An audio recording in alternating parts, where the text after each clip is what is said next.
Hello everyone, welcome to MA classes. मैं हूं सुनील कुमार। आज हम लोग इस वीडियो में जैक बोर्ड क्लास 12 के टर्म 2 एग्जामिनेशन के लिए जो मॉडल सेट जारी किया गया है उसमें सेकेंड मॉडल सेट का सेक्शन सी का सॉल्यूशन देखेंगे। इस मॉडल सेट का सेक्शन ए और सेक्शन बी का सॉल्यूशन वीडियो में अपलोड कर चुका हूं, डिस्क्रिप्शन में उसका लिंक मिल जाएगा। साथ में मॉडल सेट 1 का भी 2 वीडियो में अपलोड किया हूं, सेक्शन ए बी का अलग और सेक्शन सी का अलग, उसका भी डिस्क्रिप्शन में लिंक है, आप उसको देख सकते हैं। और साथ में जो मैं पढ़ा रहा हूं उसका पीडीएफ मेरे टेलीग्राम चैनल पर मिल जाएगा। मेरे टेलीग्राम चैनल को भी ज्वाइन कर लीजिए, उसका भी लिंक डिस्क्रिप्शन में दिया हुआ है। और अगर वीडियो पसंद आएगा तो जरूर लाइक करेंगे, अपने फ्रेंड्स के साथ शेयर करेंगे। अभी तक मेरे चैनल को सब्सक्राइब नहीं किया तो सब्सक्राइब करेंगे। चलिए अब आगे हम लोग बढ़ते हैं और इसका सबसे पहला फर्स्ट क्वेश्चन देखते हैं सेक्शन सी का। क्वेश्चन नंबर 15 है ये सेक्शन सी का। तो ये इंटीग्रल है, इसको इंटीग्रेट करना है। तो सबसे पहले मैं इस क्वेश्चन को यहाँ पर लिख दिया हूँ, इसकी ज़रूरत नहीं है, मैं इसको हटा दे रहा हूँ। और उसके बाद हम लोग कैसे इसको इंटीग्रेट करते हैं, देखिए सबसे पहला काम हम लोग क्या करते हैं, यहाँ इसको फैक्टराइज करते हैं डिनोमिनेटर को। डिनोमिनेटर अगर फैक्टराइज करते हैं तो देखिए कैसे फैक्टराइज करेंगे। सबसे पहले एक्स स्क्वायर, ये दोनों से हम लोग कॉमन ले लेते हैं। एक्स स्क्वायर कॉमन लेंगे तो यहाँ एक्स माइनस 1 हो जाएगा, और यहाँ से लास्ट जो 2 टर्म है उससे माइनस कॉमन ले लीजिए तो एक्स माइनस 1 यहाँ पर भी आएगा। अब देखिए ये क्या करेंगे, 3x + 5 को ऊपर में रहने दीजिए न्यूमरेटर में, और नीचे आपका x - 1 दोनों में दिया हुआ है, x - 1 कॉमन आ जाएगा। यहाँ पर भी x - 1 है, यहाँ पर भी x - 1 है, तो बचेगा क्या x स्क्वायर, और यहाँ पर बच जाएगा -1। एक्चुअली ये पार्शियल फ्रैक्शन का सवाल बन जाएगा, तो पार्शियल फ्रैक्शन से डिकम्पोज करके हम लोग इसको इंटीग्रेट करेंगे। देखिए ये है 3x + 5 को ज्यों का त्यों रखिए, और यहाँ पर ये फिर फॉर्मूला में फैक्टराइज हो जाएगा। कौन सा फॉर्मूला, एक्स स्क्वायर को ज्यों का त्यों रहने दीजिए, 1 को 1 स्क्वायर लिख सकते हैं, तो a square minus b square का फॉर्मूला x - 1 × x + 1 हो जाएगा। तो यही फॉर्मूला हम लोग यहाँ पर लिखेंगे। ये x - 1 फर्स्ट फैक्टर को ज्यों का त्यों रखते हैं, और a square minus b square का फॉर्मूला में फैक्टराइज हो जाएगा, तो x - 1 × x + 1 बच जाएगा ये। तो अब ये क्या होता है, या देखिए इसको हम लोग फिर से लिखते हैं। 3x + 5 तो न्यूमरेटर को ज्यों का त्यों रखिए। यहाँ डिनोमिनेटर में आप देखिए x - 1 × x - 1 का होल स्क्वायर होगा, और साथ में यहाँ पर है x + 1।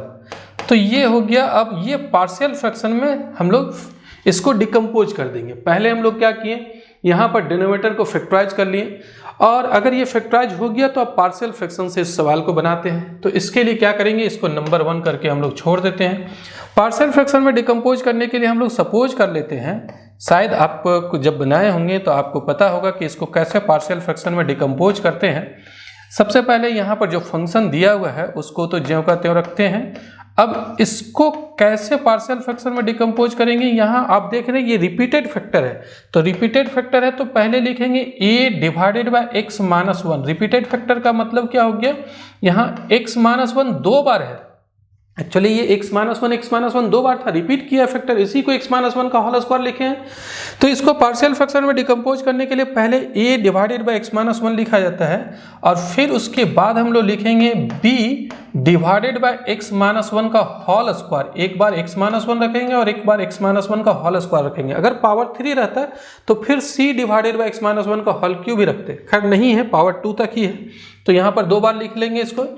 एक में x - 1 का पावर 1 और एक में x - 1 का पावर 2 लिखेंगे। और फिर एक तीसरा जो फैक्टर है, एक्चुअली ये 2 फैक्टर हो गया, रिपीट हुआ है, और ये तीसरा जो फैक्टर है उसके लिए c / x + 1 लिख लेंगे। ये नंबर हम लोग कर देते हैं 2। अब हम लोग क्या करते हैं, यहाँ पर एलसीएम लेकर के इसको ऐड करते हैं। तो एलसीएम अगर लेते हैं तो ये हो जाएगा एलसीएम x - 1 का होल स्क्वायर × x + 1। अब यहाँ पर आप x - 1 से डिवाइड करेंगे तो ये आएगा a × x - 1 × x + 1, और फिर यहाँ पर x - 1 के होल स्क्वायर से डिवाइड करेंगे तो ये x + 1 बचेगा, b को x + 1 से मल्टीप्लाई कर देंगे, और फिर आगे बढ़ते हैं हम लोग c x + 1 से डिवाइड करेंगे तो c × x - 1 का होल स्क्वायर हो जाएगा। अब देखिए ये जब दोनों इक्वल है तो डिनोमिनेटर और डिनोमिनेटर तो सेम है, तो न्यूमरेटर न्यूमरेटर के इक्वल हो जाएगा। तो क्या होगा, देखिए मैं यहाँ पर लिख रहा हूँ आगे, यहाँ पर आपका आ जाएगा अब a × x minus 1 into x plus 1 plus b into x plus 1 plus c into x minus 1 का whole square is equal to 3x plus 5 आ रहा है, 3x प्लस 5। इसको हम लोग नंबर डाल देते हैं 3। अब हम लोग क्या करेंगे, यहाँ पर a b c जो कांस्टेंट है, आर्बिट्ररी कांस्टेंट, उसका वैल्यू निकालेंगे। कैसे निकाला जाता है, कोई भी x का वैल्यू पुट कर सकते हैं, ये सभी x के वैल्यू के लिए इक्वल होगा। तो हम लोग ऐसा वैल्यू पुट करेंगे ताकि कुछ टर्म जीरो हो जाए। जैसे यहाँ पर x के जगह आप पुट कीजिए 1, तो 1 पुट करने से कुछ टर्म जीरो हो जाएगा, पुट x इक्वल टू 1। देखिए 1 पुट करने से 1 माइनस 1 जीरो, तो ये पूरा टर्म जीरो हो जाएगा। 1 प्लस 1 2 हो जाएगा, तो ये आ गया आपका 2b। और यहाँ पर 1 माइनस 1 तो ये जीरो आ जाएगा। यहाँ पर अगर हम लोग x के जगह 1 पुट करेंगे तो 3 प्लस 5 8 हो जाएगा, यानी कि यहाँ से b का वैल्यू निकल गया। देखिए 2 उधर डिवाइड कर देंगे तो b का वैल्यू 4 हो गया। फिर हम लोग पुट करते हैं, अब x का वैल्यू ऐसा पुट कीजिए ताकि कुछ और टर्म जीरो हो जाए। तो देखिए माइनस 1 पुट करने से जीरो आएगा। देखिए माइनस 1 प्लस 1 जीरो आ जाएगा, तो पूरा टर्म ही जीरो होगा। माइनस 1 प्लस 1 जीरो हो जाएगा, पूरा टर्म जीरो। माइनस 1 माइनस 2 का होल स्क्वायर 4 हो जाएगा, तो 4c आएगा यहाँ से 4c। और x के जगह माइनस 1 पुट करेंगे तो माइनस 3 प्लस 5 2 आ जाएगा। तो यहाँ से आपका c का वैल्यू आ रहा है, c का वैल्यू 4 उधर डिवाइड कर देंगे तो 2 डिवाइडेड बाय 4, जिसको हम लोग लिख सकते हैं 1 डिवाइडेड बाय 2। अब b और c तो निकल गया, अभी तक a नहीं निकला है। a कैसे निकलेगा, a निकालने के लिए कोई भी और भी वैल्यू पुट करेंगे तो अब जीरो नहीं आएगा टर्म। तो जीरो नहीं आएगा तो फिर हम लोग क्या करेंगे, जीरो नहीं आएगा तो हम लोग ऐसा करते हैं, कोई भी वैल्यू अपने से पुट कर सकते हैं। तो जीरो पुट कर दीजिए, x के जगह जीरो, जरूरी नहीं है जीरो ही पुट कीजिए, आप कोई भी वैल्यू 1 और माइनस 1 जो हम लोग 2 वैल्यू पुट किए, उसके अलावा तीसरा कुछ भी वैल्यू पुट कर सकते हैं। 2 पुट कीजिए, 3 पुट कीजिए, 4 कुछ भी कर सकते हैं, लेकिन जीरो पुट करने से कैलकुलेशन आसान होगा, तो जीरो पुट कीजिए। तो देखिए यहाँ पर अगर हम लोग जीरो पुट करेंगे तो जीरो माइनस 1 हो जाएगा। यहाँ पर जीरो पुट करेंगे तो ये 1 हो जाएगा। फिर अगर हम लोग यहाँ पर x के जगह जीरो पुट करेंगे तो सिर्फ b आएगा यहाँ पर, और यहाँ पर x के जगह जीरो पुट करेंगे माइनस 1 का होल स्क्वायर करना पड़ेगा, तो माइनस 1 का होल स्क्वायर 1 आ जाएगा, यानी कि c। और यहाँ पर जीरो पुट करेंगे तो ये 5 आ जाएगा। b और c पता है, a नहीं पता है, तो a निकाल लेंगे यहाँ से। देखिए माइनस a, यहाँ पर माइनस a आ रहा है, और b और c को उधर ले जाते हैं, तो 5 minus b minus c। b और c का वैल्यू बैठा दीजिए, b का वैल्यू है आपका 4 और c का वैल्यू है 1। तो 5 में 4 सब्ट्रैक्ट करेंगे तो 1 में फिर 1/2 सब्ट्रैक्ट करेंगे तो ये आ गया आपका 1/2। अब ये माइनस a का वैल्यू निकला है, तो a का वैल्यू क्या होगा, a का वैल्यू आपका आ जाएगा, इंप्लाइज माइनस से मल्टीप्लाई कर देंगे, a इक्वल टू उधर भी माइनस से मल्टीप्लाई कर दीजिए, माइनस 1/2। तो abc का वैल्यू निकल गया। a का वैल्यू कितना निकला है, a का वैल्यू निकला है माइनस 1/2, देख रहे हैं। b का वैल्यू कितना निकला है, b का वैल्यू आपका 4 है, और c का वैल्यू क्या है, c का वैल्यू 1/2 है। तो ये वैल्यू हम लोग अब पुट कर देंगे। कहाँ पर पुट करेंगे, देखिए ये नंबर जो 2 हम लोग माने हैं, इसी 2 में हम लोग a b c का वैल्यू पुट कर देंगे। तो देखिए मैं यहाँ पर नेक्स्ट स्लाइड में लिख रहा हूँ, फ्रॉम 2। हम लोग 2 से देखिए कैसे लिखते हैं, फ्रॉम 2 जो क्वेश्चन था, फ्रॉम 2 से 3x प्लस 5 न्यूमरेटर में था, और डिनोमिनेटर में क्या था, x माइनस 1 का whole square into x plus 1 था। मैं अभी दिखा रहा हूँ कहाँ पर था ये, 3x plus 5 divided by x minus 1 का whole square into x plus 1, ये है। a का वैल्यू पुट करेंगे तो a का वैल्यू माइनस 1/2 है, माइनस 1/2 इंटू 1/x माइनस 1, ये हो जाएगा माइनस 1/2, यहाँ लिख जाते हैं, और into 1 divided by x minus 1। फिर यहाँ पर b था, तो b का वैल्यू कितना निकला है, चेक कीजिए, b का वैल्यू 4 निकला हुआ है, तो 4 डिवाइडेड बाय x माइनस 1 का होल स्क्वायर हो जाएगा। यहाँ पर हो जाएगा 4 डिवाइडेड बाय x माइनस 1 का होल स्क्वायर, और प्लस c का वैल्यू 1/2 निकला है। देखिए c का वैल्यू 1/2 निकला है, तो c का वैल्यू 1/2 पुट करेंगे और डिवाइडेड बाय x प्लस 1। तो देखिए ये लिखते हैं 1/2 और डिवाइडेड बाय x प्लस 1 को 1/x प्लस 1 लिख जाते हैं। तो इसी को इंटीग्रेट करना है, यहाँ पर इसी को इंटीग्रेट करना है, इसका वैल्यू हम लोग इतना पुट कर देंगे। देखिए यहाँ पर मैं दिखा रहा हूँ किसको इंटीग्रेट करना है, यही इंटीग्रल है। आप जो देख रहे हैं आई इंटीग्रल इसी के इक्वल था ना, तो फर्स्ट से अब आई का वैल्यू ये है, इसका वैल्यू हम लोग निकाल लिए हैं तो इसका वैल्यू पुट कर देते हैं। तो देखिए फ्रॉम फर्स्ट, यहाँ पर हम लोग फर्स्ट से लिख रहे हैं, फ्रॉम फर्स्ट क्या होगा जरा समझिएगा। फर्स्ट से i इक्वल टू, यही इंटीग्रल था, इसी को इंटीग्रेट करना था, तो इसके बदले तो हम लोग ये लिख सकते हैं ना, यहाँ पर इसको हम लोग कर देते हैं नंबर।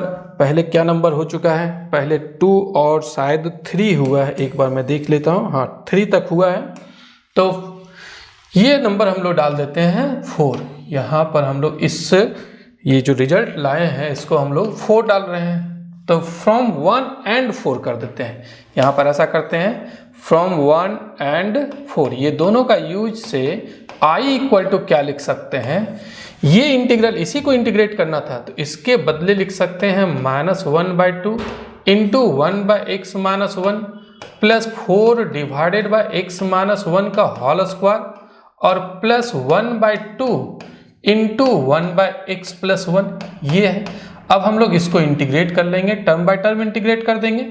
हम लोग देखिए यहाँ पर क्या करते हैं, -1/2 कांस्टेंट है, इसको हम लोग बाहर कर देते हैं। इंटीग्रेट करना है 1/x - 1 को, फिर यहाँ पर आप देखिए टर्म बाय टर्म इंटीग्रेट कर रहे हैं, 4 को बाहर कर देते हैं, इसको आप ऊपर ले जाइए तो x - 1 का होल स्क्वायर हो जाएगा, होल स्क्वायर नहीं सॉरी, यहाँ पर पावर -2 हो जाएगा। और फिर यहाँ पर 1/2 को बाहर कर देते हैं, इंटीग्रेट करना है 1/x + 1 को, इसी को इंटीग्रेट करना है। अब यहाँ पर हम लोग आसानी से इसको इंटीग्रेट कर सकते हैं, -1/2 रहने दीजिए, 1/x - 1 का इंटीग्रल हो जाएगा log mod x - 1। फिर आगे बढ़ते हैं, 4 रहने देते हैं, इसको इंटीग्रेट जब करेंगे तो पावर -2 है, इसके पावर में 1 ऐड करेंगे तो x - 1 का पावर -1 हो जाएगा, और उसी से -1 से डिवाइड करेंगे। अगर x का कोई कोएफिशिएंट 1 के अलावा कोई दूसरा कोएफिशिएंट रहता तो उससे भी डिवाइड कर देते, 1 है तो 1 से डिवाइड करने से कोई फर्क नहीं पड़ेगा। यहाँ पर ये 1/2 रहने देते हैं और 1/x + 1 का इंटीग्रल हो जाता है log mod x + 1, ये हो जाएगा। और साथ में इंटीग्रेटिंग कांस्टेंट जरूर ऐड कीजिएगा। ये 1/2 और 1/2 दोनों को एक साथ लिख सकते हैं, 1/2 हम लोग कॉमन ले लेंगे, तो 1/2 कॉमन ले लेंगे तो यहाँ पर क्या होगा, इसी को हम लोग पहले लिख जाते हैं, ये हो जाएगा log mod x + 1, ये पॉजिटिव है, और ये माइनस में हो जाएगा -log mod x - 1, ये दोनों को एक साथ हम लोग लिखे हुए हैं, यहाँ पर मॉडुलस है। और यहाँ पर देखिए ये -4 हो जाएगा, क्योंकि यहाँ पर माइनस है तो -4, और इसको नीचे ले आएंगे तो पावर हो जाएगा पॉजिटिव, x - 1 का पावर 1 हो जाएगा, और प्लस से log m - log n का फॉर्मूला यूज कर सकते हैं। तो log m - log n के फॉर्मूला से क्या लिख सकते हैं इसको, 1/2 log m - log n का फॉर्मूला होता है log m/n होता है, तो log x + 1 divided by x - 1, यहाँ पर x - 1 है, और साथ में ये हो जाएगा -4 divided by x - 1 plus c। तो इस तरीके से हम लोग इसको आसानी से इंटीग्रेट कर लिए। ये पार्शियल फ्रैक्शन से रिलेटेड क्वेश्चन था। आगे बढ़ते हैं, नेक्स्ट क्वेश्चन को हम लोग देखते हैं। नेक्स्ट क्वेश्चन ये है, आप देख रहे हैं, ये क्वेश्चन नंबर 16 है। इवेलुएट करना है इस इंटीग्रल को, x + 2 डिवाइडेड बाय, यहाँ पर एक क्वाड्रेटिक एक्सप्रेशन है और इसी का रूट अंडर है। तो ऐसे सवाल को कैसे बनाते हैं, मैं क्वेश्चन यहाँ पर लिखा हूँ, इसी को इंटीग्रेट करना है। तो सबसे पहला काम हम लोग करेंगे, जो न्यूमरेटर में एक्सप्रेशन है, लीनियर एक्सप्रेशन x + 2 है, उसको हम लोग सपोज कर लेते हैं a into differential coefficient of this quadratic expression x² + 2x + 3 और प्लस b। इस तरीके के सवाल बनाने का ये रूल होता है, आप जरूर ध्यान रखिएगा कि जो न्यूमरेटर में एक्सप्रेशन होगा उसको हम लोग मानेंगे a into differential coefficient of quadratic expression. यहाँ जो क्वाड्रेटिक एक्सप्रेशन होगा, रूट अंडर नहीं लेना है, सिर्फ क्वाड्रेटिक एक्सप्रेशन का डिफरेंशियल कोएफिशिएंट को a से मल्टीप्लाई करेंगे और b कांस्टेंट ऐड करेंगे। a और b दोनों कांस्टेंट होगा, जिसका वैल्यू हम लोग निकालेंगे। अभी कैसे निकालेंगे आप जरा देखिए, दैट इज यहाँ पर x + 2 रहने देते हैं और ये a भी लिख जाते हैं। इसको जब डिफरेंशिएट करेंगे तो कितना आएगा 2x, और यहाँ पर जब डिफरेंशिएट करेंगे तो 2 और 3 का तो 0 हो जाएगा, प्लस b। अब क्या करते हैं हम लोग, दैट इज यहाँ पर x + 2 को तो ज्यों का त्यों रखते हैं, ये 2 अंदर मल्टीप्लाई कर देंगे तो 2ax, और यहाँ पर 2 को मल्टीप्लाई करेंगे तो 2a + b हो जाएगा। इसको ज्यों का त्यों रखते हैं, यहाँ पर इसको नंबर हम लोग कुछ डाल देते हैं, नंबर यहाँ पर 2 डाल देते हैं। अब क्या करते हैं हम लोग, यहाँ पर दोनों साइड इक्वल है तो x के कोएफिशिएंट को इक्वेट करते हैं और कांस्टेंट टर्म को इक्वेट करते हैं। मैं इसको डिलीट कर देता हूँ। देखिए देयरफॉर जब ये एक्सप्रेशन और ये एक्सप्रेशन इक्वल है तो x का यहाँ जो कोएफिशिएंट है यानी कि 2a है वहाँ पर कोएफिशिएंट, और यहाँ x का कोएफिशिएंट 1 है, ये दोनों इक्वल होगा। और साथ में यहाँ जो कांस्टेंट टर्म है 2a प्लस b, ये किसके इक्वल होगा? यहाँ के कांस्टेंट टर्म से। तो यहाँ पर कांस्टेंट टर्म आपका 2 है। यहाँ से a का वैल्यू निकल गया, a का वैल्यू आया 1/2 और यहाँ से b का वैल्यू निकल जाएगा, b का वैल्यू हो जाएगा 2 - 2a।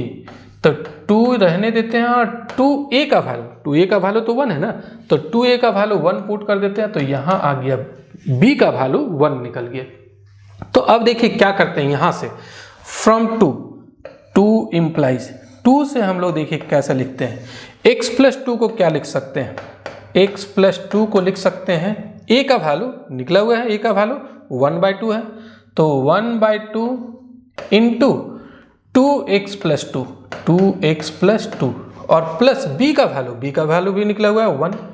आप इसको अगर एलसीएम लेकर के ऐड कीजिएगा, ये अंदर मल्टीप्लाई कर दीजिए। देखिए ये अंदर मल्टीप्लाई कर देंगे और क्या होगा, मल्टीप्लाई करने पर यहाँ पर मल्टीप्लाई करेंगे तो x आ जाएगा, यहाँ पर मल्टीप्लाई करेंगे तो ये 1 आ जाएगा और प्लस 1 फिर 1 है बाद में, तो x + 2 ही आ रहा है ना, तो x + 2 ही आएगा, इसका वैल्यू x + 2 ही आएगा। लेकिन लिखना पड़ता है हम लोग को इस फॉर्म में, क्या करना पड़ता है कि इसको जो लिखेंगे न्यूमरेटर को वो a इंटू इसका डिफरेंशियल कोएफिशिएंट प्लस b इस फॉर्म में लिखते हैं, तभी उसके बाद हम लोग इंटीग्रेट करते हैं। तो अब x + 2 का वैल्यू जो न्यूमरेटर में है x + 2 के बदले हम लोग इतना लिख जाते हैं। तो देखिए अब आगे क्या हम लोग करते हैं यहाँ पर, देयरफॉर i = क्या होगा, x + 2 था क्वेश्चन में, ऊपर में आप देख रहे हैं x + 2 था और नीचे √x² + 2x + 3 था। तो x + 2 को ये लिखेंगे, x + 2 को लिखेंगे 1/2 2x + 2 + 1। यहाँ पर x + 2 को लिखेंगे 1/2 2x + 2 + 1 और नीचे जो है वो रहने दीजिए। नीचे क्या है, नीचे √अंडर था और किसका √अंडर था, x² + 2x + 3 का था, तो यहाँ पर x² + 2x + 3 ये जो का त्यों रखते हैं, इसी को इंटीग्रेट करना है।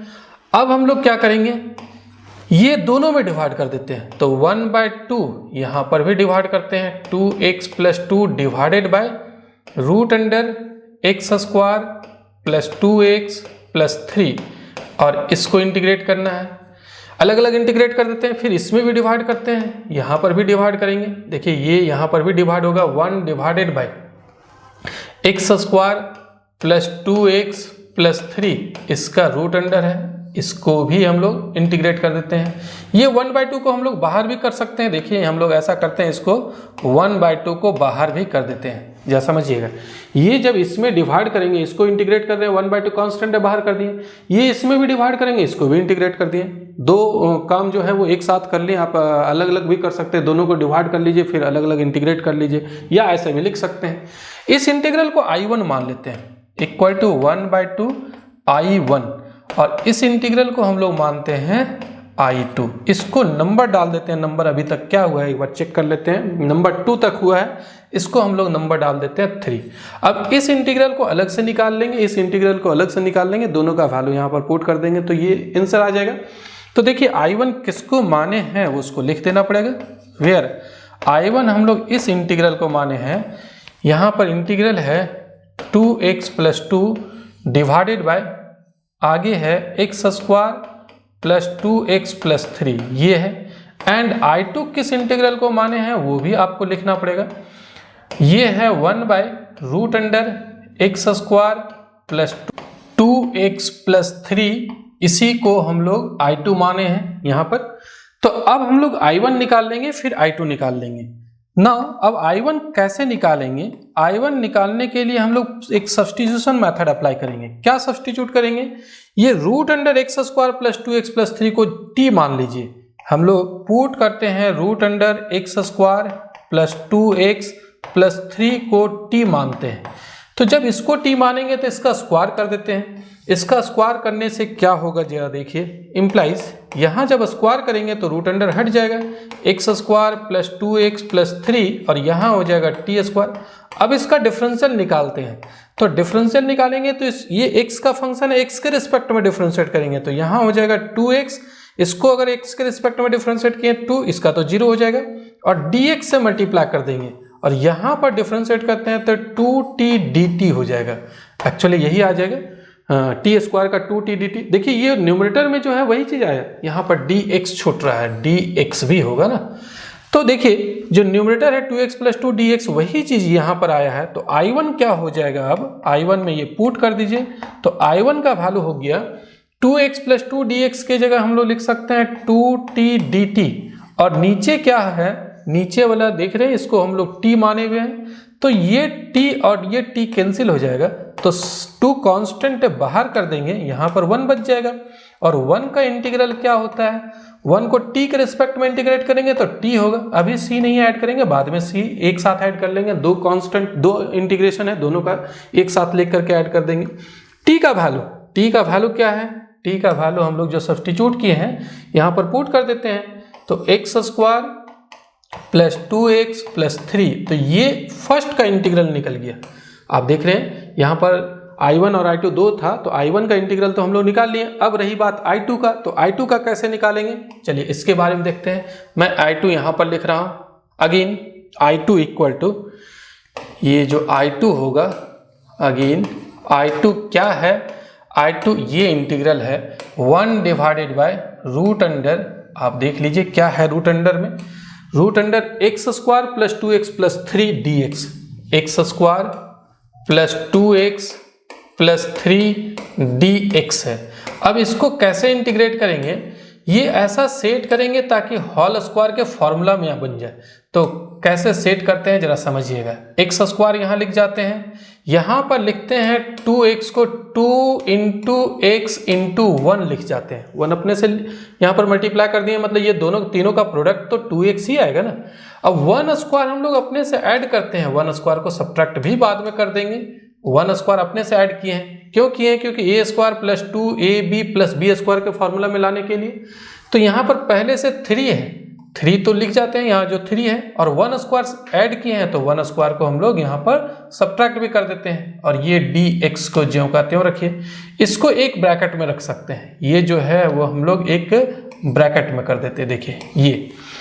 अब यहाँ पर समझिए 1 डिवाइडेड बाय रूट अंडर, ये क्या होगा, यहाँ पर A square plus 2ab plus B square के फॉर्मूला में आ गया, तो क्या लिख सकते हैं इसको, x प्लस 1 का होल स्क्वायर लिख सकते हैं और 3 में 1 सब्ट्रैक्ट करेंगे, 1 स्क्वायर है मतलब 1 ही हो गया, 3 में 1 सब्ट्रैक्ट करेंगे तो ये हो गया आपका √2 और dx। अब हम लोग इसको इंटीग्रेट करने के लिए एक फॉर्मूला अप्लाई करेंगे। देखिए यहाँ पर थोड़ा मिस्टेक हो गया, 3 - 1 मतलब 2, तो 2 को लिख रहे हैं √2 का होल स्क्वायर, √2 का होल स्क्वायर। अब एक फॉर्मूला में आ रहा है, कौन सा फॉर्मूला, देखिए इसका फॉर्मूला है 1 by root under x square plus A square का। क्या फॉर्मूला होता है इसका, इसका फॉर्मूला है log x plus root under x square plus ए स्क्वायर, इसी फॉर्मूला में आ गया। यहाँ पर आप देखिए 1 by root under x square plus A square का फॉर्मूला यही फॉर्मूला में आया है, तो इसको हम लोग लिख सकते हैं, इसका इंटीग्रल क्या लिखेंगे, log modulus of x, x के जगह आपका x प्लस 1 है, x के जगह x प्लस 1 और plus root under x square plus ए स्क्वायर, मतलब x प्लस 1 का होल स्क्वायर प्लस ए स्क्वायर यानी √2 का होल स्क्वायर, यही है। और बाद में इंटीग्रेटिंग कांस्टेंट एक साथ हम लोग ऐड कर लेंगे, ये फॉर्मूला यूज किए थे। अब देखिए यहाँ पर क्या करते हैं, log mod of x plus 1 लिख जाते हैं और ये इसी चीज को ना इतना लिख सकते हैं। एक्चुअली जब हम लोग ये जो था इसी को धीरे धीरे हम लोग फॉर्मूला में लाने के लिए इसको हम लोग इतना लिखे, तो ये और ये दोनों तो सेम है ना, इसको आप फिर होल स्क्वायर में एक्सपेंड कर दीजिए, √2 का होल स्क्वायर 2 कर दीजिए, फिर यहाँ पर ऐड करेंगे तो यही रिजल्ट में आ जाएगा। तो इसको हम लोग डायरेक्ट लिख सकते हैं, क्या लिख सकते हैं, x square plus 2x plus 3 लिख सकते हैं। तो देखिए दोनों का इंटीग्रल निकल गया, I2 भी निकल गया, I1 भी निकल गया, दोनों निकल गया है। तो अब हम लोग क्या करते हैं, यहाँ पर पुट कर देते हैं, यहाँ पर 3 में पुट करते हैं। 3 में ये I का वैल्यू था ना, I का वैल्यू था हाफ I1 प्लस I2, तो i का value half i1 plus i2, i1 भी निकला हुआ है, i1 का वैल्यू ये है। देखिए तो अब हम लोग क्या करते हैं, 3 इम्प्लाइज, यहाँ पर हम लोग 3 से लिखते हैं, 3 इम्प्लाइज, 3 से क्या होगा, i का वैल्यू था हाफ i1 और i1 का वैल्यू आया है, हम लोग निकाले हुए हैं, देख लीजिए i1 का वैल्यू कितना निकला है, 2 into root under x square plus 2x plus 3। देखिए i1 का वैल्यू यही निकला हुआ है।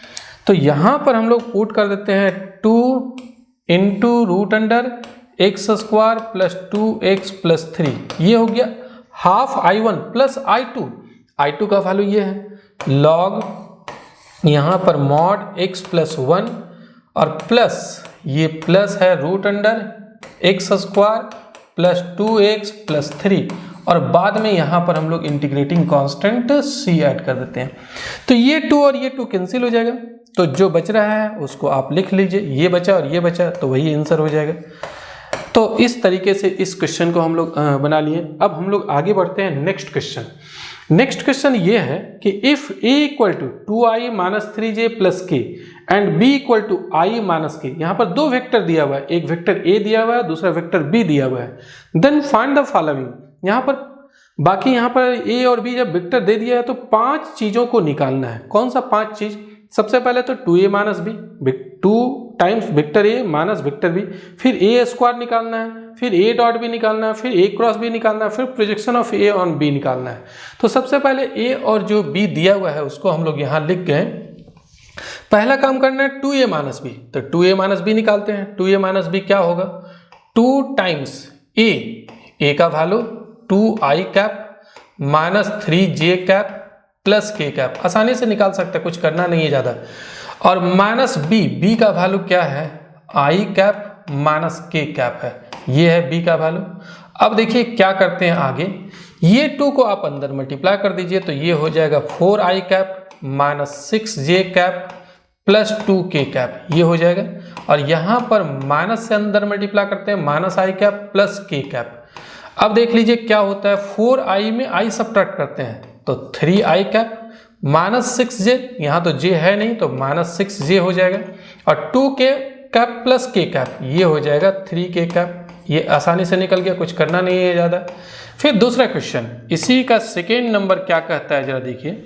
सेकेंड में a स्क्वायर निकालना है, तो a स्क्वायर का मतलब क्या हुआ, थोड़ा सा मैं इसको नीचे कर देता हूँ। अब देखिए a स्क्वायर निकालना है तो a स्क्वायर का मतलब होता है a के मैग्नीट्यूड का स्क्वायर, a का मैग्नीट्यूड का स्क्वायर जो होता है वही a स्क्वायर। एक्चुअली एक मैग्नीट्यूड ऑफ a को ही ना लिखते हैं, a लिखते हैं, मैग्नीट्यूड ऑफ a को लिखते हैं। तो आप a स्क्वायर लिखा हो मतलब मैग्नीट्यूड ऑफ a का स्क्वायर, और मैग्नीट्यूड का a स्क्वायर निकाल लीजिए तो मैग्नीट्यूड कैसे निकलेगा वेक्टर a का, वेक्टर a आपका यही है ना, तो इसका स्क्वायर मैग्नीट्यूड निकालेंगे तो मैग्नीट्यूड निकलेगा 2 का स्क्वायर करेंगे। देखिए कोएफिशिएंट का स्क्वायर करते हैं i का स्क्वायर, फिर माइनस 3 का होल स्क्वायर करेंगे, फिर k का कोएफिशिएंट है 1 उसका स्क्वायर कर देंगे, ये मैग्नीट्यूड हो गया। और फिर मैग्नीट्यूड का स्क्वायर है, मैग्नीट्यूड का स्क्वायर तो क्या होगा, देखिए रूट अंडर कितना आ रहा है, ये 4 आ गया और ये 9 आ रहा है और प्लस 1 तो 14 आ गया, रूट अंडर 14 और इसका स्क्वायर है तो रूट अंडर 14 का स्क्वायर मतलब सिर्फ 14 हो जाएगा, एक आंसर ये हो गया। अब फिर क्या निकालना है, देखिए आगे तीसरा क्वेश्चन है a डॉट b निकालना है, तो समझिए कैसे निकालते हैं a dot b। Third number question है यहाँ पर a डॉट b, तो a डॉट b भी बड़ा आसानी से निकल जाता है। पहले हम लोग a लिख जाते हैं, a का वैल्यू हम लोग को पता है 2i cap minus 3j cap plus k cap है, और फिर डॉट b लिख जाते हैं। तो देखिए b कैसे लिखते हैं, थोड़ा सा चेंज करते हैं, यहाँ i कैप जो है वो रहने देते हैं, j नहीं है तो जीरो j कैप तो लिख सकते हैं ना, 0j कैप कर दीजिए और माइनस k कैप ऐसा कर देते हैं। अब डॉट प्रोडक्ट निकालने का तरीका होता है, यहाँ पर i का जो कोएफिशिएंट है 2 और यहाँ जो i का कोएफिशिएंट है 1 है तो वो ये दोनों मल्टीप्लाई करेंगे, यहाँ फर्स्ट वाला वेक्टर में i का कोएफिशिएंट और सेकेंड वाला वेक्टर में i का कोएफिशिएंट को मल्टीप्लाई कर देंगे। फिर j का कोएफिशिएंट, फर्स्ट वेक्टर का j का कोएफिशिएंट को और सेकेंड वेक्टर का j का कोएफिशिएंट को मल्टीप्लाई कर देंगे, और फिर फर्स्ट वेक्टर का k का कोएफिशिएंट 1 है और यहाँ पर -1 है, इसको मल्टीप्लाई कर देंगे और ये तीनों को ऐड कर देंगे, जो रिजल्ट आएगा वही डॉट प्रोडक्ट हो जाएगा। तो यहाँ पर कितना हो गया 2, ये तो आप 0 से मल्टीप्लाई कीजिएगा तो 0 हो जाएगा और यहाँ आ जाएगा -1, तो कितना आ गया 2 में 1 सब्ट्रैक्ट किए 1 आ गया, ए डॉट बी भी निकल गया। अब फिर ए क्रॉस बी निकालना है, projection of a on b निकालना है। तो देखिए मैं नेक्स्ट स्लाइड में बता रहा हूँ, ए और बी मैं यहाँ पर लिख चुका हूँ। तो ए क्रॉस बी कैसे निकाला जाता है, ए क्रॉस बी, ये नंबर 4th नंबर है, ए और बी का क्रॉस प्रोडक्ट निकालना है। तो पहले समझिए ए का जो वैल्यू है वो हम लोग लिख जाते हैं 2i cap -3j cap plus k cap. फिर क्रॉस करना है, क्रॉस प्रोडक्ट करना है, दो तरह का प्रोडक्ट होता है, दो वेक्टर का, एक डॉट प्रोडक्ट होता है, एक क्रॉस प्रोडक्ट होता है। तो b का यहाँ पर है i कैप प्लस यहाँ पर है जस्ट 1 मिनट i कैप है और j नहीं है तो इसको हम लोग 0j कैप तो लिख सकते हैं ना, और -k कैप है। अब ये क्रॉस प्रोडक्ट कैसे किया जाता है, यहाँ पर i j k एक डिटर्मिनेंट का हेल्प लेते हैं, डिटर्मिनेंट के हेल्प से हम लोग निकाल सकते हैं इसका क्रॉस प्रोडक्ट, एक फार्मूला बन जाता है, एक डिटर्मिनेंट के रूप में एक फार्मूला है। तो सबसे पहले हम लोग क्या करते हैं, i फर्स्ट वेक्टर का कोएफिशिएंट लिख जाते हैं। यहाँ पर तो शुरू में फर्स्ट रो में i j k लिखते हैं और फिर उसके बाद कोएफिशिएंट लिखते हैं 2 -3 1। यहाँ पर सेकेंड वेक्टर का कोएफिशिएंट लिख जाते हैं 1 0 और -1 हो जाएगा। तो हम लोग क्या किए, यही फार्मूला होता है, दो वेक्टर का क्रॉस प्रोडक्ट निकालने का ये फार्मूला होता है, इस डिटर्मिनेंट से निकल जाता है। तो अब हम लोग इस डिटर्मिनेंट को एक्सपेंड कर लेते हैं। तो एक्सपेंड करने के लिए क्या करते हैं, सबसे पहले यहाँ पर i लिखिए, इस रो से एक्सपेंड कर रहे हैं तो इसको छोड़ देंगे हम लोग, इस रो को छोड़ देंगे, इस कॉलम को छोड़ देंगे, इसको और इसको मल्टीप्लाई करते हैं तो -3 को -1 से मल्टीप्लाई करेंगे 3 हो जाएगा और ये मल्टीप्लाई करके सब्ट्रैक्ट करेंगे तो ये तो 0 हो जाएगा। यहाँ पर मैं थोड़ा सा इसको ठीक से लिख दे रहा हूँ i कैप, और फिर उसके बाद -j कैप लिखा जाता है, -j कैप। तो j कैप के लिए क्या करना पड़ेगा, इस रो और इस कॉलम को छोड़ देंगे, 2 × -1 -2 आएगा और ये सब्ट्रैक्ट करेंगे 1 × 1 1 आएगा, फिर प्लस k कैप। तो k कैप कैसे निकालेंगे, k कैप के साथ जो कोएफिशिएंट है इस रो और इस कॉलम को छोड़ देंगे, 2 को 0 से मल्टीप्लाई करेंगे 0 और यहाँ पर ये सब्ट्रैक्ट करेंगे मल्टीप्लाई करके तो माइनस प्लस हो जाएगा, ये +3 हो जाएगा। देखिए अब ये क्या हो जाएगा, 3i कैप हो गया, ये 3i कैप और -2 -1 -3 और माइनस खुद है +3j कैप हो गया और यहाँ पर +3k कैप हो गया। तो ये भी निकल गया 4th नंबर। अब 5th नंबर में क्या कहता है, 5th नंबर में प्रोजेक्शन निकालना है। देखिए किसका प्रोजेक्शन निकालना है, projection of a on b, इसका भी फॉर्मूला होता है।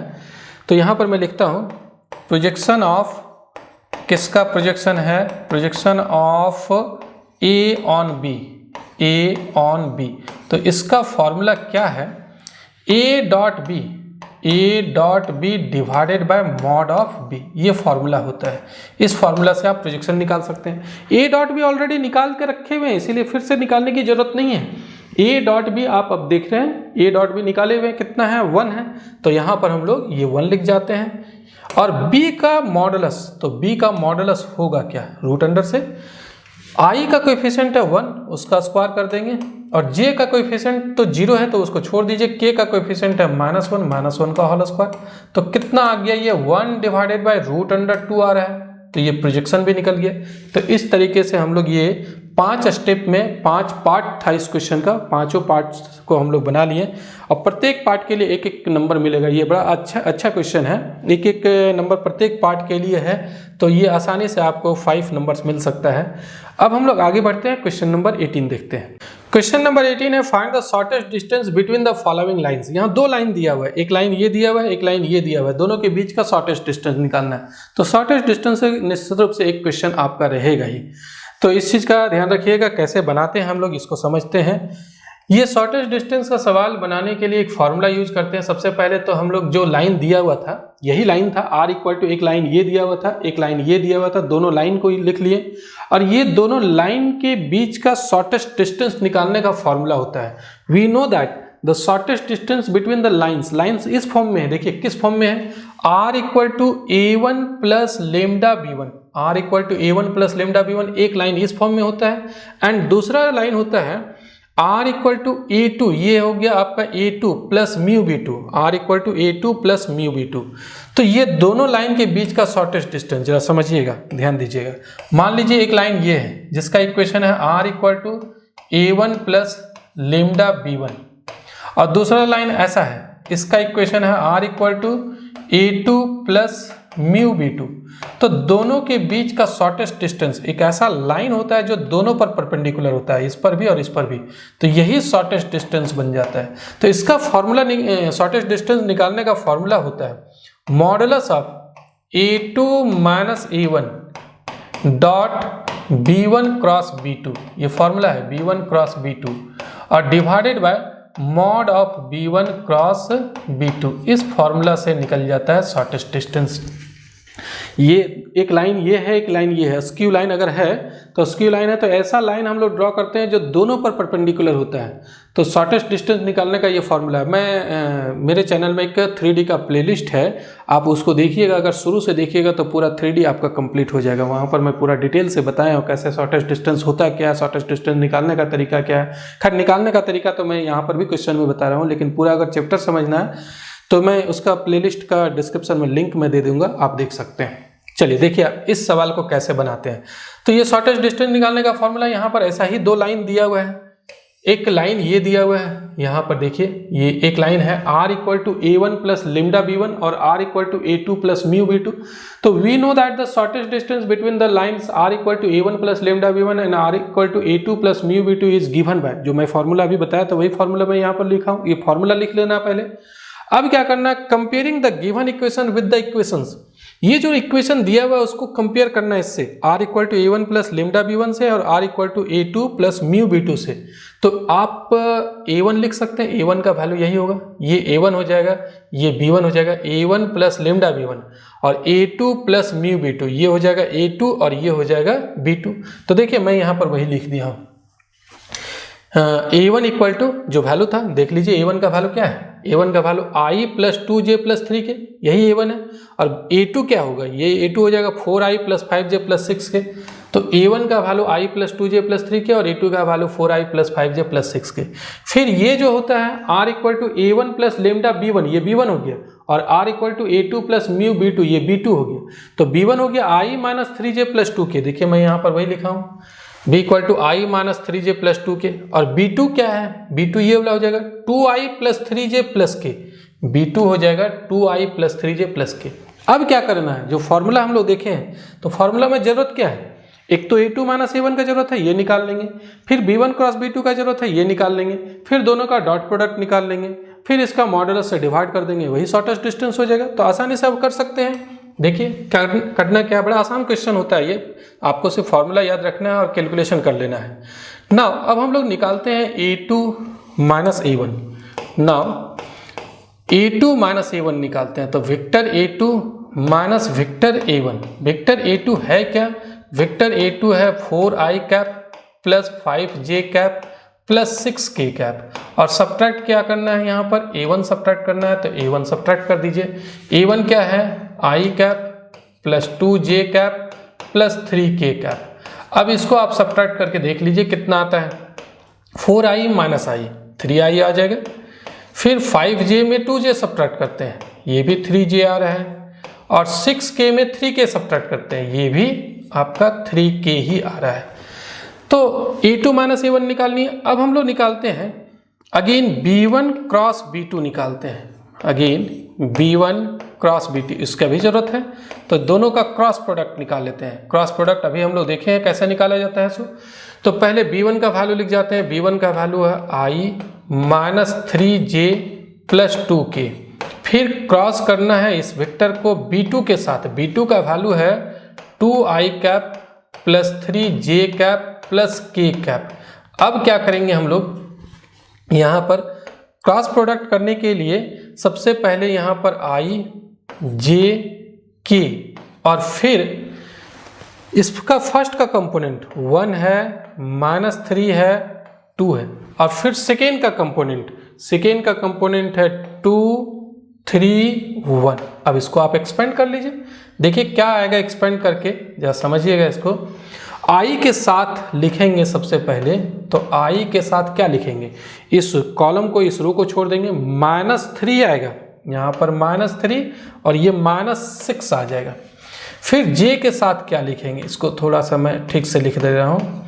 फिर जे के साथ -j होगा, -j, इसको छोड़ देंगे, इसको छोड़ देंगे, 1 × 1 1 आएगा और -2 2 जा 4 आ जाएगा।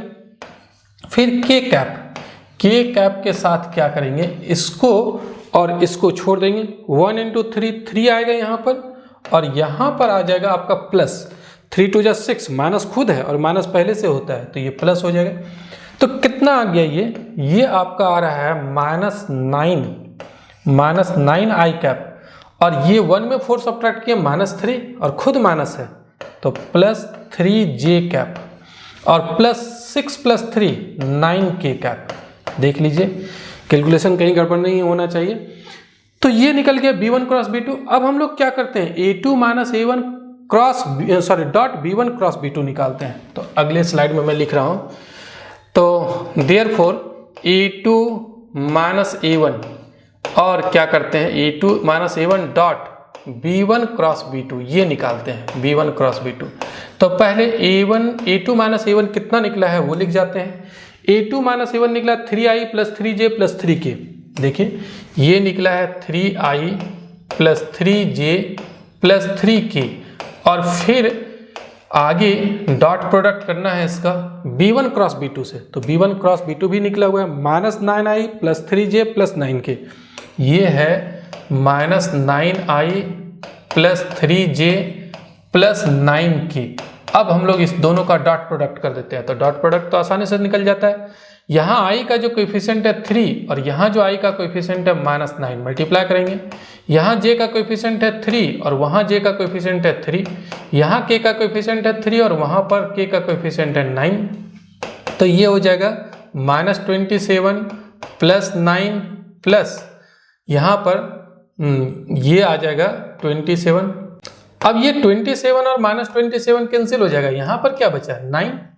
अब B1 क्रॉस B2 का मॉडुलस भी निकाल लीजिए। B1 क्रॉस B2 का मॉडुलस निकालते हैं, जस्ट 1 मिनट। देखिए ये B1 है, विक्टर B1 क्रॉस B2, इसका मॉडुलस का भी जरूरत पड़ेगा तो इसका मॉडुलस निकाल लेंगे। कैसे निकलेगा B1 क्रॉस B2 का मॉडुलस, B1 क्रॉस B2 यही विक्टर है, इसका मॉडुलस निकालेंगे तो -9 का होल स्क्वायर + 3 का होल स्क्वायर + 9 का होल स्क्वायर। तो कितना आएगा, यहाँ पर आ गया 81 + 3 का होल स्क्वायर 9 + 81। अब देख लीजिए इसको ऐड करके कितना आता है, तो 112 और ये 11 हो जाएगा और 9 और 8 171 आ रहा है, 171। तो ये निकल गया इसका वैल्यू 90, हाँ 171 आ रहा है। तो देयरफॉर शॉर्टेस्ट डिस्टेंस कितना हो जाएगा, शॉर्टेस्ट डिस्टेंस निकालने का फॉर्मूला है vector A2 - vector A1 cross B1 cross B2, B1 cross B2 और divided by mod of B1 cross B2। अब यहाँ पर हम लोग सभी का वैल्यू पुट कर देंगे, सबका वैल्यू निकला हुआ है हम लोग के पास। जैसे सबसे पहले देखिए इसका वैल्यू हम लोग निकाल के रखे हुए हैं 9 है और इसका वैल्यू भी निकाल के रखे हुए हैं √171 है और इसी का मॉडुलस है। तो ये आ जाएगा 9 और यहाँ पर आप देख लीजिए √171 को आप फैक्टराइज कर सकते हैं क्या, 3 से करते हैं तो 3 5 जा 15 और 3 7 जा 21, फिर 3 से करेंगे तो 3 1 जा 3 और 3 9 जा, तो ये आपका आ जाएगा 3√19। तो यहाँ पर ये कैंसिल हो जाएगा, यानी कि 3 डिवाइडेड बाय √19 आएगा, ये आंसर हो जाएगा। शॉर्टेस्ट डिस्टेंस निकल गया। अब हम लोग आगे बढ़ते हैं, नेक्स्ट क्वेश्चन देखते हैं। नेक्स्ट क्वेश्चन ये एलपीपी का है। क्वेश्चन है solve the following LPP graphically. Graphical method से सॉल्व करना है, मैक्सिमाइज करना है इसको और सब्जेक्ट टू कंस्टेंट, कुछ कंस्टेंट दिया हुआ है यहाँ पर।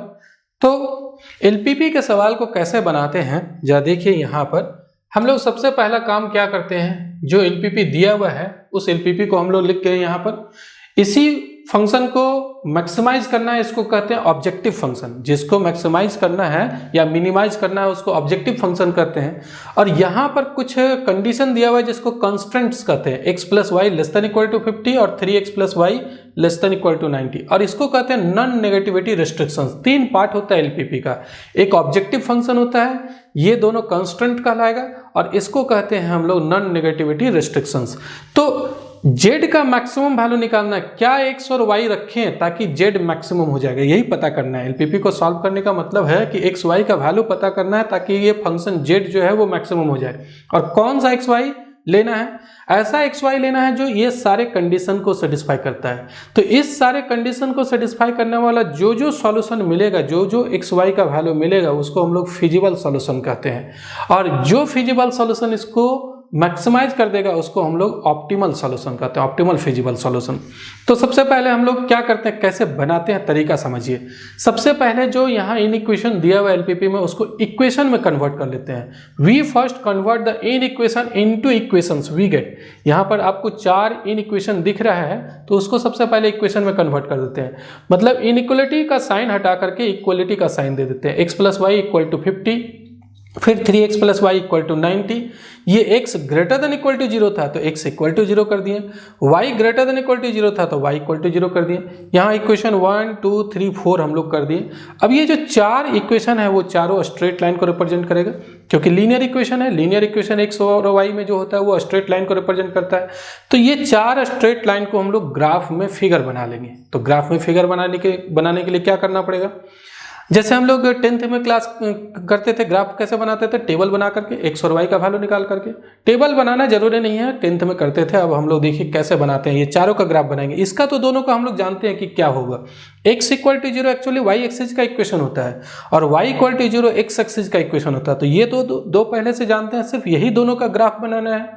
तो ये दोनों को हम लोग ग्राफ बनाने के लिए हम लोग एक काम करते हैं, पता करते हैं कि ये कहाँ x एक्सिस और y एक्सिस को इंटरसेक्ट करता है, तो वो पता कर लेते हैं। देखिए कैसे पता करते हैं। यहाँ पर इक्वेशन क्या था आपका, इक्वेशन था x plus y equal to 50 और 3x plus y equal to 90। ये है x, just 1 minute, x plus y equal to 50 था, ये पहला इक्वेशन था।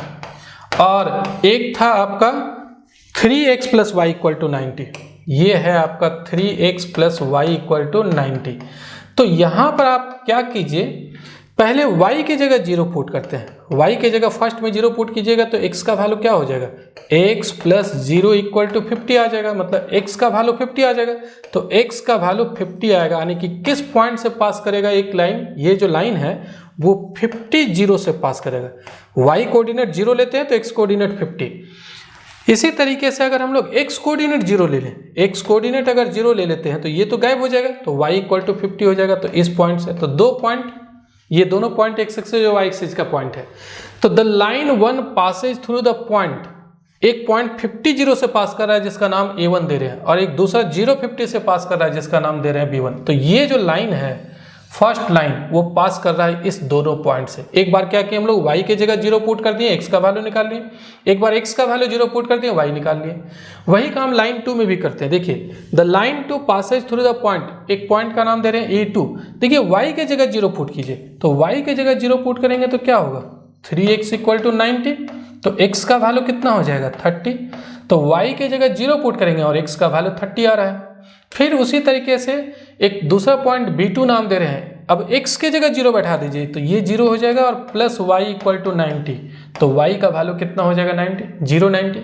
तो ये जो लाइन है, दोनों लाइन, एक तो पास कर रहा है इस 2 पॉइंट से पहला इक्वेशन, और दूसरा जो लाइन होगा वो ये दोनों पॉइंट से पास कर रहा है। अब फिर आगे जरा देखिए, also x equal to 0 is the y axis and y equal to 0 is the x axis. तो पहले हम लोग ये दोनों लाइन का ग्राफ बना लेंगे, दोनों लाइन। अब लाइन क्या होगा जरा समझिए। मान लीजिए यहाँ पर आपका जो है वो 2 पॉइंट, कौन कौन सा पॉइंट से पास कर रहा है, देखिए पहला लाइन A1 और B1, यही दोनों पॉइंट से पास कर रहा है, 50 है। तो यहाँ पर आप देख रहे हैं जो पॉइंट है वो 10 का मल्टीपल है, 10 का मल्टीपल है। तो आप जो है वो ग्राफ में बनाइएगा, ये 10 हो जाएगा, ये 20 हो जाएगा, 10 20 10 का मल्टीपल बनाइए। 30 होगा, 40 होगा, 50 होगा, यही 50 होगा, x कोऑर्डिनेट 50 और y कोऑर्डिनेट 0। इसको यहाँ लिखने की जरूरत नहीं है। अब देखिए आगे, ये हुआ 50 0, मतलब यही पॉइंट A1 है आपका, यहाँ से पास कर रहा है। और एक है B1 0 50, तो 0 50 तो मान लीजिए ये 10 है, ये 20 है, ये 30 है, ये 40 है, ये 50 है। तो यहाँ पर ये हो जाएगा B1 जिसका कोऑर्डिनेट है 0 50। तो यही दोनों पॉइंट से यहाँ से और यहाँ से पास कर रहा है, तो एक लाइन आपका ये बन जाएगा। इस तरीके से मैं थोड़ा सा ठीक से बना दूंगा फिर से, ये अभी थोड़ा सा तिरछा लाइन बन गया। अच्छा मैं देखता हूँ, एक बार ट्राई करता हूँ। तो देखिए आप ये ग्राफ कॉपी पर बनाइएगा, मैं बताऊंगा ग्राफ कॉपी पर। ग्राफ कॉपी पर भी मैं बनाया हूँ, दिखाऊंगा अभी आपको। तो ये ग्राफ कॉपी पर बनाना है, ग्राफ कॉपी पर पेंसिल से ही बनाना है, पेन से नहीं बनाना है, पेंसिल से ही यूज बनाना है इसको। तो ये हो गया पहला लाइन यही है। और दूसरा लाइन, पहला लाइन का इक्वेशन क्या था, x + y = 50 था। और दूसरा लाइन जो पास कर रहा है 30 0, तो 30 0 10 20 30, 30 0 ये हो जाएगा, x कोऑर्डिनेट है 30 और y कोऑर्डिनेट है 0, 30 0। तो ये दूसरा जो है 0 90 है, 0 90 मतलब ये 10 20 30 40 50 60 70 80 90 मान लीजिए यहाँ पर है। ये B2 कोऑर्डिनेट है जिसका B2 पॉइंट है जिसका कोऑर्डिनेट 0 90 है। तो यहाँ से और यहाँ से पास कर रहा है, देखिए ये लाइन हो जाएगी, ये लाइन हो गया आपका 3x + y = 90। तो अब ये दोनों इंटरसेक्ट भी करता है, मान लीजिए P पॉइंट पर इंटरसेक्ट करता है, तो इसका कोऑर्डिनेट पता कीजिए, ये इसका कोऑर्डिनेट। तो देखिए कैसे इसका कोऑर्डिनेट पता करेंगे। लाइन का इक्वेशन क्या था, एक तो x + y = 50 था और 3x + y = 90 था। तो मैं यहाँ पर लिख देता हूँ, लाइन का इक्वेशन ये था, x + y = 50, ये पहला लाइन था, और दूसरा लाइन था 3x + y = 90, ये दूसरा लाइन था। तो दोनों को सॉल्व करते हैं। मान लेते हैं अगेन लेट, यहाँ पर लिखते हैं again let line 1 and 2 intersect at point P। ये दोनों लाइन इंटरसेक्ट कर रहा है, कहाँ पर कर रहा है, ये दोनों लाइन P पॉइंट पर इंटरसेक्ट कर रहा है। तो इसका कोऑर्डिनेट कैसे निकालेंगे जरा समझिए, दोनों को सॉल्व कर लेंगे।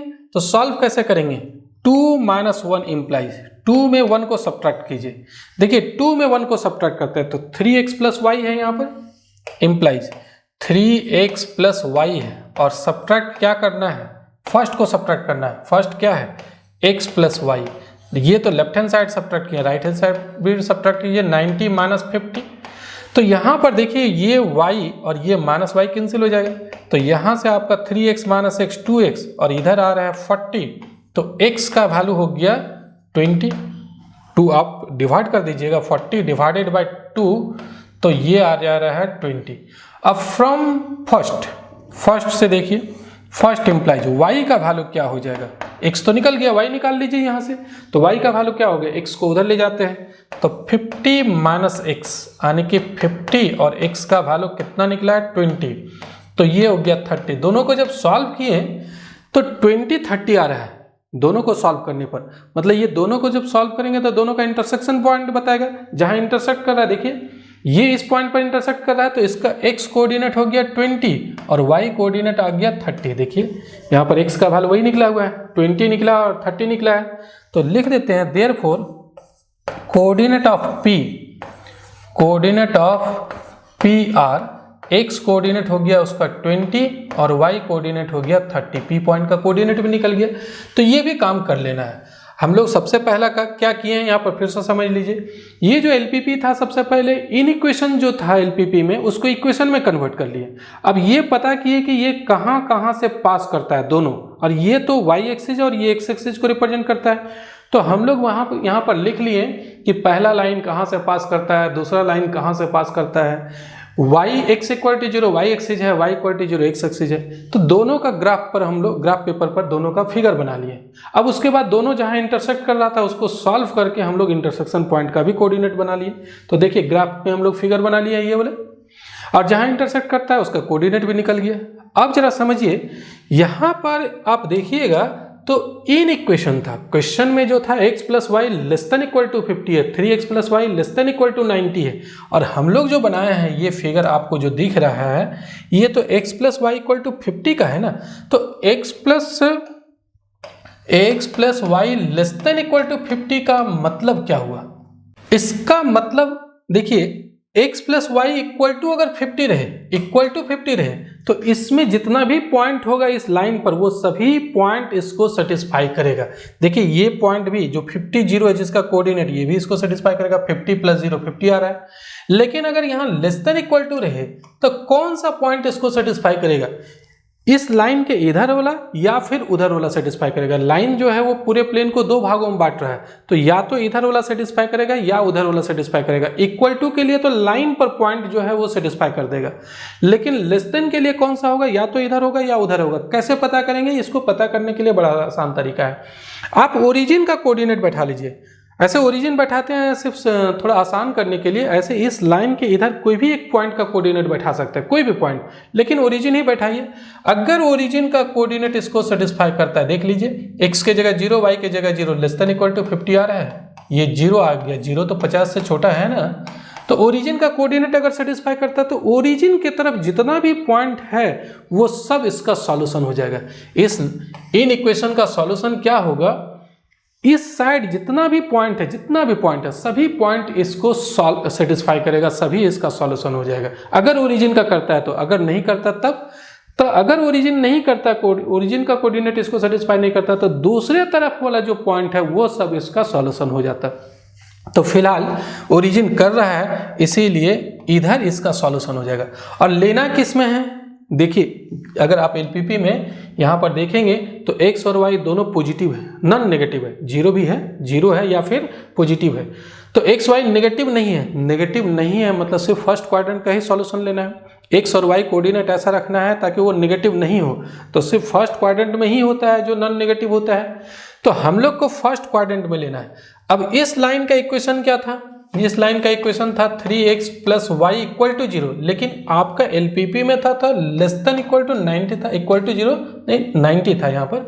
अब यहाँ पर ओरिजिन का कोऑर्डिनेट बैठा करके देखिए सेटिस्फाई करता है। x के जगह 0 बैठाएंगे 0, प्लस y के जगह 0 बैठाएंगे 0, less than equal to 90, satisfy कर रहा है। तो ये भी ओरिजिन की तरफ ही सॉल्यूशन होगा, मतलब ये लाइन पूरे प्लेन को दो भाग में बांट रहा है, तो ओरिजिन की तरफ जो भी है वो सॉल्यूशन हो जाएगा, यानी कि इधर हो जाएगा। तो इस लाइन के भी इधर लेना है, इस लाइन के भी इधर लेना है। क्या यहाँ पर ले सकते हैं? क्या यहाँ पर सॉल्यूशन नहीं होगा? क्यों? इस लाइन के जब इधर लेना है तो इसके ऊपर नहीं जाएगा, तो ये इसका सॉल्यूशन नहीं होगा। कौन सा सॉल्यूशन होगा? देखिए यही सिर्फ सॉल्यूशन होगा, ये जो है ये पार्ट सॉल्यूशन होगा ये। तो हम लोग इसको शेडेड करेंगे, कहाँ सॉल्यूशन है पता करेंगे। जो चार चीज को सेटिस्फाई कर रहा है, कौन कौन सा चार चीज को सेटिस्फाई कर रहा है? x plus y less than equal to 50, एक इन इक्वेशन ये था। दूसरा था 3x plus y less than equal to 90, और तीसरा था x greater than equal to 0, चौथा था y greater than equal to 0। तो इसको सेटिस्फाई करने वाला, चारों को सेटिस्फाई करने वाला यही रीजन होगा। तो इसी रीजन को यहाँ पर छायांकित कर लेना है।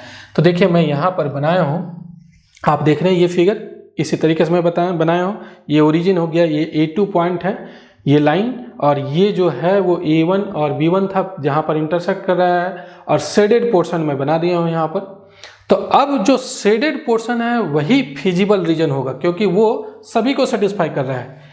ये चारों को सेटिस्फाई करने वाला जो भी सॉल्यूशन होता है उसी को फिजिबल सॉल्यूशन कहते हैं। तो इसको सेटिस्फाई करने वाला ये पूरा पोर्शन आ रहा है ना, पूरा पोर्शन में जितना भी पॉइंट होगा सभी का कोऑर्डिनेट इस चारों को सेटिस्फाई करेगा, तो उसी को कहते हैं फिजिबल सॉल्यूशन। तो ये जो है पोर्शन फिजिबल सॉल्यूशन है। अब हम लोग को निकालना z का मैक्सिमम वैल्यू। तो फिजिबल सॉल्यूशन जितना है उसमें जो कॉर्नर पॉइंट है वहीं पर आपका मैक्सिमम या मिनिमम वैल्यू मिलता है, कॉर्नर पॉइंट पर। तो सिर्फ हम लोग कॉर्नर पॉइंट पर z का वैल्यू निकालेंगे। तो अब क्या करते हैं देखिए आगे, the feasible reason of the system of in equations given in LPP. जो एलपीपी में इन इक्वेशन दिया हुआ है उसका जो फिजिबल रीजन बनेगा is shown by shaded region in the graph. Graph में हम लोग शेडेड रीजन से दिखा दिए फिजिबल रीजन को। तो we see that the feasible region is bounded. अब यहाँ पर आप देख रहे हैं फिजिबल रीजन जो है वो बाउंडेड है, ऐसा नहीं कि ये इन्फिनिटी तक गया है, तो बाउंडेड है, एक चार लाइन से ये घिरा हुआ क्षेत्र है, तो बाउंडेड है। अब यहाँ पर आगे लिखेंगे the corner point of the feasible region are. जो कॉर्नर पॉइंट था, देखिए कौन कौन सा कॉर्नर पॉइंट था। एक तो सबसे पहले ओरिजिन था जिसका 0 0 होगा, एक पॉइंट है फिजिबल रीजन का A2 जिसका 30 0 है, एक P है 20 30, एक B1 है जिसका 050 है। तो ये चारों कॉर्नर पॉइंट को हम लोग लिख लिए, A2 लिख लिए 30 0, P लिख लिए 20 30 और B1 लिख लिए 050। अब इसी पर हम लोग निकालेंगे वैल्यू ऑब्जेक्टिव फंक्शन का z का। The value of the objective function z at the corner points are given in the following table. यहाँ पर हम लोग एक टेबल बना लेंगे। टेबल में सबसे पहले कॉर्नर पॉइंट लिख लिया, वैल्यू ऑफ z यही था 4x + y। तो अब देखिए क्या क्या वैल्यू आएगा। सबसे पहले कॉर्नर पॉइंट, यहाँ पर 4 पॉइंट था वही लिखे हुए हैं। तो z का वैल्यू क्या हो जाएगा, x की जगह 0, y की जगह 0 पुट कीजिए, तो 4 × 0 + 0, ये तो 0 आ गया। फिर हम लोग देखते हैं A2 पॉइंट पर निकालते हैं z का वैल्यू। तो z का वैल्यू x कोऑर्डिनेट है 30, तो 4 × 30 + y कोऑर्डिनेट है 0। आप देख रहे हैं y कोऑर्डिनेट 0, तो ये आ गया 120।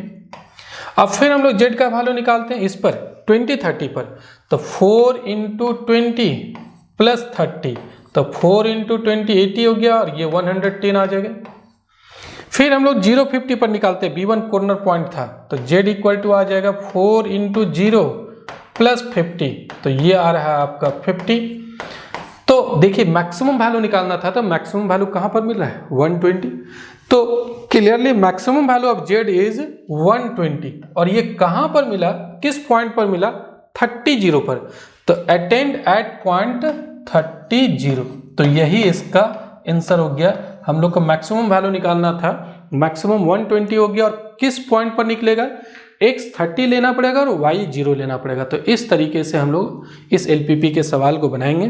तो मैं सेक्शन C मॉडल सेट 2 का आज सॉल्यूशन मैं कंप्लीट कर चुका हूँ। वीडियो अगर पसंद आया हो तो ज़रूर लाइक कीजिएगा और कमेंट करके ज़रूर बताइएगा कैसा वीडियो लगा आपको। और बाकी जो अभी 3 मॉडल सेट और है, मैं जल्दी ही उसका वीडियो भी अपलोड कर दूंगा। और साथ में मेरा कुछ लाइव सेशन भी मैं लिया हूँ या कुछ ले रहा हूँ, आप उसको भी देख सकते हैं मेरे चैनल पर।